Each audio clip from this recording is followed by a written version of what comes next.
જય ગુરુદેવ વિદ્યાર્થી મિત્રો, નવયુગ ઓનલાઈન લર્નિંગમાં ફરીવાર આપ સૌનું હાર્દિક સ્વાગત છે. જનરલી ધોરણ 9, ધોરણ 10, સ્ટાન્ડર્ડ 9 એન્ડ 10 ની અંદર ગયા વખતના જે કંઈ અન્ય પ્રકારના આપણે અભ્યાસક્રમની અંદર જોયું તો ફંક્શન વર્ડ્સના મેં 2 વિડિયો તમે લોકોને સેન્ડ કર્યા છે. એના પછીની એક પ્રેક્ટિસ માટે એક્સરસાઇઝ પણ મૂકી હતી, match A and B.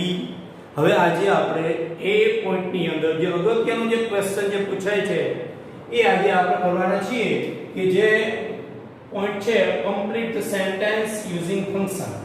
Complete the sentence એટલે કે વાક્ય પૂર્ણ કરો યુઝિંગ ફંક્શન. જે ફંક્શન વડે તો ફંક્શન ક્યાં તો કે given in the bracket, જે કૌંસમાં જે આપેલા હશે એ જ પ્રમાણે તમારે લોકોને એક આખું વાક્ય જે છે એ પૂર્ણ કરવાનું રહેશે.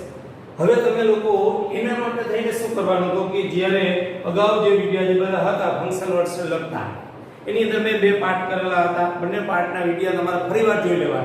જ્યારે કોઈ પણ તમે ન્યૂ એક્સરસાઇઝ કરવાના હોય ત્યારે તમારે વિડિયો ફરીવાર બધા જ જોઈ નાખવાના છે, જેથી કરીને જે ભૂલાઈ ગયું હોય એ પાછું યાદ આવી જાય. ઓકે મિત્રો, હવે આપણે આજે જઈએ તો કે કમ્પ્લીટ ધ સેન્ટેન્સ, વાક્ય પૂર્ણ કરવાનું હોય. ફોર એક્ઝામ્પલ, વાક્ય તમને આ રીતે આપેલું હોય તમે હું, પછી અહીંયા નોટ્સ આપેલા હશે, પછી કૌંસમાં લખેલું હશે ડિસ્ક્રાઇબિંગ પર્સન, એટલે એ વ્યક્તિનું વર્ણન કરવાનું છે. બીજું કોઈ જાતનો ફંક્શન વર્ડ્સનો તમારો ઉપયોગ નથી કરવાનો. આ ખાસ ધ્યાનમાં લેવાનું છે. જે કૌંસમાં આપેલું હોય કે ડિસ્ક્રાઇબિંગ પર્સન એટલે કે વ્યક્તિનું વર્ણન. અહીંયા મેં તમે લોકોને આન્સર આપેલા છે, એ એક્ઝામ્પલ છે. જો The man who, ત્યાં સુધી આપણે આખું મૂક્યું છે. હવે તમને ખ્યાલ છે કે વ્યક્તિનું વર્ણન હોય એટલે હું મારું વાક્ય હોય, તો અહીંયા મેં મૂક્યું the man who is sitting under the tree is my uncle. માણસ જે ઝાડ નીચે બેઠો છે is my uncle, મારા અંકલ છે, મારા કાકા છે. આ રીતનું મેં વાક્ય બનાવ્યું. પછી તમને એમ થાય કે આ વાક્ય મારે આ રીતે ને જુદી રીતે બનાવવું છે, તો એ રીતે પણ તમે બનાવી શકો. કમ્પ્લીટ સેન્ટેન્સ ની અંદર કોઈ ફિક્સ નથી કે આ જ રીતનું વાક્ય હોવું જરૂરી છે, અને પેપરની અંદર બોર્ડની અંદર પણ એવું ફિક્સ હોતું નથી કે આ જ પ્રકારનું વાક્ય હોય તો જ સાચું, એવું કંઈ જરૂરી નથી. The man who teaches English is very good and kind. વાક્ય બન્યું, અમારું વાક્ય છે. ઓકે, હજી એક વાક્ય આપણે એક્ઝામ્પલ આમ જોઈએ. The man who came to my office is good man. એ માણસ કે જે મારી ઓફિસે આવ્યો હતો તે બહુ સારો માણસ છે. એટલે હું થી તમારે જે પ્રકારના વાક્ય બનાવવા હોય બનાવી શકાય. હવે વિડિયોની અંદર ડિસ્ક્રાઇબિંગ પર્સન હતું, એમાં ફરીવાર જુઓ તો ડિસ્ક્રાઇબિંગ પર્સન ની અંદર મેં તમને સમજાવ્યું હતું કે હું પછીનું જે કંઈ તમે ખાલી જગ્યા અથવા હું પછીનું જે વાક્ય હોય એ કોઈ પણ વર્બથી શરૂ થતું હોય અથવા કોઈ પણ એ ટુ બી ના વર્બથી શરૂ થતો હોય. Am is, are, was, were, have, has, been, will, એના વડે વાક્ય પૂરું થાય. અથવા તો કોઈ પણ વર્બ હોય, બરાબર, ગો હોય, ગોઝ હોય, વેન્ટ હોય, એના વડે વાક્યની શરૂઆત થાય છે. ખ્યાલ આવી ગયો મિત્રો? હવે આપણે જોઈએ નંબર 2 ઉપર. The children, પછી અહીંયા ડોટ્સ કરેલા છે, in a bracket describing action. હવે એક્શન આવે તો તમને ખબર પડી જાય એ વાક્ય તમારે સિમ્પલ પ્રેઝન્ટ ટેન્સ નું બનાવવાનું રહેશે. ઓકે મિત્રો, જોઈએ આપણે. મેં તમને વાક્ય આપેલું છે. The children always sit on this bench. Children, બાળકો always હંમેશા sit એટલે બેસે છે, on this bench એટલે આ બેન્ચ ઉપર. અહીંયા તમે લોકો જોયું તો એક્શન માટે થઈ અને આઇડેન્ટિટી કઈ હોય તો કે always. હવે તમને ખ્યાલ આવી ગયો કે આ વાક્ય જે છે એની અંદર મેં always નો ઉપયોગ કર્યો છે. એની જગ્યાએ તમે often, મૂકી શકો, એવરીડે મૂકી શકો, ડેઈલી મૂકી શકો, usually, generally, last week, tomorrow, action વાળું વાક્ય કોઈ પણ હશે તો ચાલશે. તમે તમારી રીતે અન્ય વાક્ય પણ બનાવી શકશો એઝ યુ લાઈક. નંબર 3 માં આવો મિત્રો.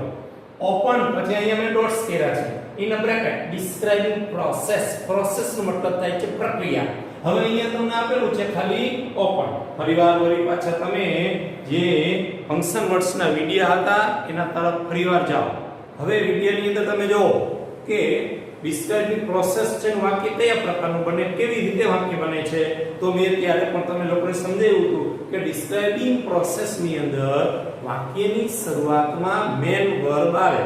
ઓકે, પછી બીજું વાક્ય જ્યારે તમારે જોડવાનું છે તો એના વચ્ચે એન્ડ આવે, યાની કે એન્ડ થી તમારે વાક્ય જોડી અને એના પછીનું જે નેક્સ્ટ સેન્ટેન્સ છે એની અંદર પણ જે તમે શરૂઆત કરો છો એ મેન વર્બ થી કરવાની રહેશે. Beginning of sentence with using main verb. Okay, open આટલું તમને આપેલું છે, રાઈટ. મેં અહીંયા તમને એક આન્સર આપેલો છે. Open the door and come in, યાની કે દરવાજો ખોલો અને અંદર આવો. હવે તમને એમ થાય કે મારે ઓપન થી બીજું ઘણું બધું અલગ પ્રકારના વાક્ય બનાવવા છે, જુદું બનાવવું છે, તો બનાવી શકાય. ઓકે, બીજું એક વાક્ય આપણે જોઈએ એક્ઝામ્પલમાં. Open the window and call your friend. બારી ખોલ અને તારા મિત્રને બોલાવ. Open the drawer and take a pencil. Drawer ખોલ અને ટેક એટલે લે, એ પેન્સિલ, યાની કે એમાંથી એક પેન્સિલ લે. એટલે અહીંયા મિત્રો તમારે જોવાનું એ છે કે પ્રોસેસ નું વાક્ય હોય એટલે તમારે એ વાક્યને એન્ડ થી જોડી દેવાનું. પછી બંને બાજુ, યાની કે અહીંયા અને અહીંયા બે બાજુ સાથે ગઈ. અહીંયા મેં મેન વર્બ મૂક્યું ઓપન, અહીંયા એન્ડ થી પછી જે વાક્ય છે એની અંદર પણ મેં મૂક્યું કમ. કમ યાની કે મેન વર્બ. ઓકે, ખ્યાલ આવી ગયો મિત્રો. હવે આપણે જઈએ number 4. that is the car. પછી ડોટ સેવા છે in bracket describing thing. Thing એટલે વસ્તુ, યાની કે વસ્તુનું તમારું વર્ણન કરવાનું હોય તો કઈ રીતે વાક્ય બને જુઓ. that is the car which is given by my uncle.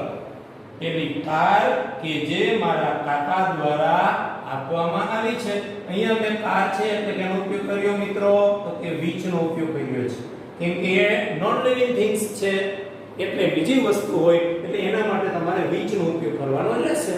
Okay, pen હોય, પેન્સિલ હોય, બેન્ચ હોય, બાસ્કેટ હોય, ફોન હોય, કોઈ પણ જ્યારે નોન લિવિંગ આવે એટલે તમારે which નો ઉપયોગ કરવાનો.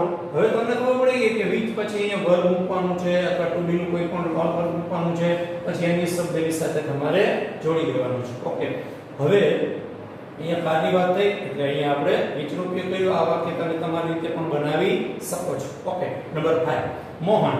પછી આપેલા છે ડોટ્સ, પછી આપ્યું છે સ્પેસિફાઈંગ લોકેશન. લોકેશન એટલે સ્થળ, એ વ્યક્તિ કઈ જગ્યા ઉપર છે એનું તમારે લોકેશન કહેવાનું છે. અહીંયા મેં તમને આન્સર આપ્યો છે Mohan is standing at the gate. તો ક્યાં છે અત્યારે? તો કે ગેટે ઊભો છે એટલે અહીંયા એનું સ્થળ થયું, લોકેશન થયું ગેટ. બીજી રીતે પણ તમે મૂકી શકો Mohan is in the office. તો ઇન ધ ઓફિસ છે એ પણ લોકેશન છે. Mohan is sitting under the tree. તો અંડર ધ ટ્રી જે છે એ પણ લોકેશન છે. ઓકે, એટલે એની અંદર પણ તમે તમારી રીતે વાક્ય બનાવી શકો છો. પણ મેઇન વસ્તુ એ છે કે એની અંદર લોકેશન આવવું જોઈએ અને તમારી જે વાક્ય રચના છે એ એકદમ સાચી હોવી જરૂરી છે. નંબર 6 જય હેસ. ડોટ્સ આપ્યા છે એના બ્રેકેટ પોઈન્ટ ઓફ ટાઈમ, એટલે કે ચોક્કસ સમય, પોઈન્ટ ઓફ ટાઈમ વડે વાક્ય બનાવવાનું રહેશે. જય has been reading a book since morning. અગત્યની બાબત એ છે મિત્રો કે પોઈન્ટ ઓફ ટાઈમ આવે એટલે તમારે એ વાક્યની અંદર સિન્સ નો ઉપયોગ કરવાનો રહેશે. હવે સિન્સ પછી તો કે કોઈ પણ ચોક્કસ સમય મૂકવાનો રહેશે, યાની કે સિન્સ મોર્નિંગ છે, સિન્સ 7 PM આવશે, સિન્સ મંડે આવશે, સિન્સ જૂન આવશે, સિન્સ 2004 આવશે. આ રીતે તમારે ચોક્કસ એની અંદર સમય આપવાનો રહેશે એટલે એ વાક્ય જે છે એ પોઈન્ટ ઓફ ટાઈમ નું બનશે. ઓકે, એ વાક્ય ફરીવાર જોઈએ મિત્રો. જય હેઝ, હેઝ અહીંયા આપેલું છે, પછી વાક્ય મૂકવાનું જય હેઝ બીન રીડિંગ. અહીંયા તમે હેઝ બીન મૂકો ને એટલે વર્બની પાછળ તમારે મિત્રો ing મૂકવાનું રહેશે. ઓકે, જય વાંચી રહ્યો છે બુક સિન્સ મોર્નિંગ એટલે સવારથી, યાની કે જય જે છે એ સવારથી એક પુસ્તક વાંચી રહ્યો છે. એને શરૂઆત કરી સવારથી, અત્યારે પણ વાંચે છે અને હજી પણ એ વાંચશે. યાની કે એ વાક્ય જ્યારે તમે ટોકો જુઓ છો તો એની અંદર સિન્સ નો ઉપયોગ કરવાનો રહેશે. ઓકે, હવે એના પછીનું લાસ્ટ જે સેન્ટેન્સ છે એ છે we have, પછી ડોટ્સ લખ્યા છે, પછી અહીં આપેલું છે ડ્યુરેશન ઓફ ટાઈમ. એ સમય જે છે, ડ્યુરેશન એટલે કે એ સમયનો ગાળો. સમયનો ગાળો હોય ત્યારે તમારે વાક્ય કઈ રીતે બનાવવાનું જો મિત્રો, we have been playing football for 2 hours. અગત્યની વાત એ છે કે જ્યાં તમે ડ્યુરેશન ઓફ ટાઈમ જો મિત્રો ત્યારે તમારે એ વાક્યની અંદર for નો ઉપયોગ કરવાનો રહેશે. પોઈન્ટ ઓફ ટાઈમ હોય તો સિન્સ આવે, ડ્યુરેશન ટાઈમ હોય તો અહીંયા તમને for નો ઉપયોગ કરવાનો. for પછી શું મૂક્યું છે મેં તો કે 2 hours યાની કે 2 કલાકથી, યાની કે અમે ફૂટબોલ 2 કલાકથી રમી રહ્યા છીએ. અહીંયા સમયનો ગાળો આપ્યો છે, એ સમયગાળો અત્યારથી ત્યાં સુધીનો ગાળો કેટલો તો કે 2 કલાકથી. હવે આ જ વાક્યને તમારે પોઈન્ટ ઓફ ટાઈમમાં બનાવવું તો કઈ રીતે બને તો કે અહીંયા સિન્સ મૂકી દેવાનું, સિન્સ, પણ અહીંયા તમારે કોઈ પણ સમય મૂકી દેવો પડે. સિન્સ 9 pm તો એ વાક્ય જે છે એ પોઈન્ટ ઓફ ટાઈમ થી બને. અહીંયા આપણે ડ્યુરેશન ઓફ ટાઈમ થી બનાવવાનું છે એટલે અહીંયા મેં મૂક્યું છે for 2 hours, 2 કલાકથી. એમ કેવું 4 દિવસથી તો for 4 days. એમ કેવું 5 મહિનાથી તો for 5 months. એમ કેવું તમારે કે હું આ મકાનમાં 10 વર્ષથી રહું છું, એવું તમારે વાક્ય બનાવવું હોય તો એ ડ્યુરેશન ઓફ ટાઈમ થી બને. I have been living in this house for 10 years. યાની કે 10 વર્ષથી હું આ મકાનમાં રહું છું. એટલે એ વાક્ય એ રીતે બને છે.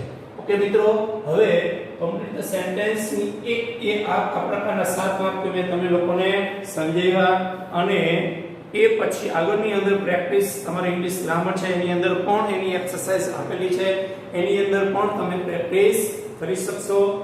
અને ધીમે ધીમે કરી અને આ ફંક્શન વર્ડ્સના અન્ય કોઈ પણ પબ્લિકેશન હોય એની અંદર પણ તમારે જોઈ અને થોડી પ્રેક્ટિસ કરતા રહો, જેથી કરી અને જ્યારે સ્કૂલ આપણે સ્ટાર્ટ થઈ જાય ત્યારે તમને એક્સરસાઇઝ સારી રીતે આવડે અથવા તો 50% આવડે તો પણ ઘણું છે.